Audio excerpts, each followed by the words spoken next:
According to the Irish Hospital Consultants Association, the government is condemning acutely ill patients to experience unacceptable delays, resulting in avoidable deaths in our acute hospitals because of a chronic lack of capacity. Speaking at their annual conference in Limerick, Dr Tom Ryan, President of the IHCA, said that the evidence that we needed more acute hospital capacity was very compelling. Despite a growing and ageing population, more than 1,400 inpatient acute hospital beds were closed over the last decade. The number of elective surgeries have declined by 50% in the past 4 years. There has been a persistent policy of this government of rationing healthcare by the state, as it has systematically decreased the number of inpatient beds in public hospitals.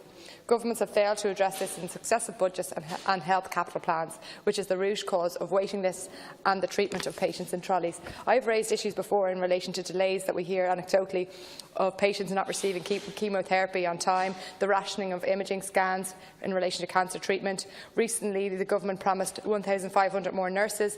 The reality is only 13 of those positions will be produced. We have a serious issue across the public sector, and I have raised it before in relation to the armed forces, in relation to the recruitment and retention of state workers, more specifically nurses and members of the armed forces. It's something that I think we need to look at seriously. The state needs to look at how they're going to recruit and retain staff.